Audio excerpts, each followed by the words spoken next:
Welcome to the fifth video in our ELITE Method Toolkit tutorial series.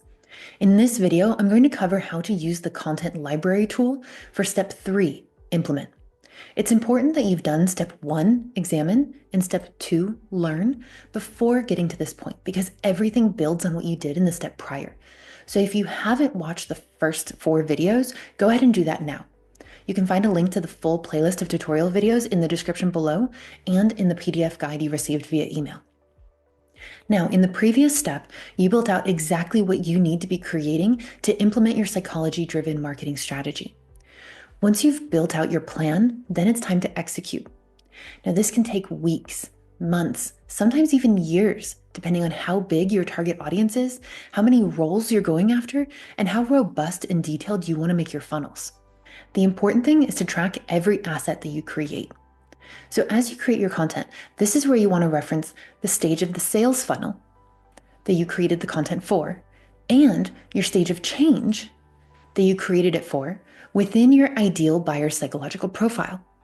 For example, if you created a piece of content that was designed to move someone from, let's say, pre-problem awareness to problem awareness, you're going to add that piece of content here in row 6. List your content title, the format that you created it in, and then put a link to that piece of content. Now, it's also important to remember that this gives you a great way to organize everything that you've created and see where you can repurpose into other forms of content.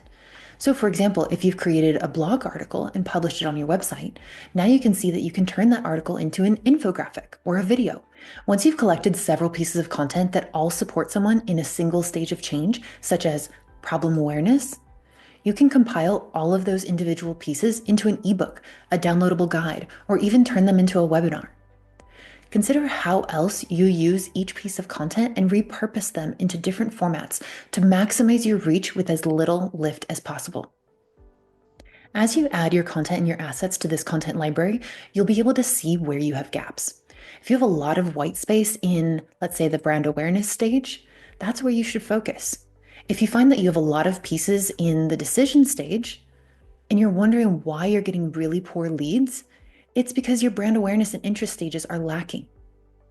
If you notice that you have a lot of content geared towards someone who is aware of the problem that they have, but you don't have any content that's gathering people before they're aware of the problem, then you may be losing your ideal buyers to your competition because they were aware of those companies before they were aware of you. Also, this is a good time to revisit your content audit and to see which pieces of content actually belong in your content library moving forward. Which ones can you still use? Which ones do you need to retire, repurpose, or update? And do they truly belong in that section of the sales funnel and the stage of change that you thought they did?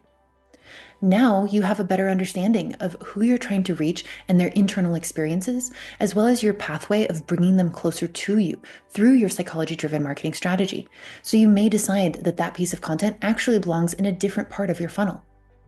Make sure to assign someone on your team to take ownership of this content library.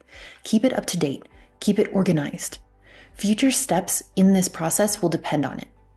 One final note on using the content library. While I created this tool to exist alongside your stages of change matrix and be easy for as many people as possible to use, it's not the only place that your content library can live. For example, when my team and I build psychology-driven marketing strategies for our clients, we do all of this in a tool called Coda.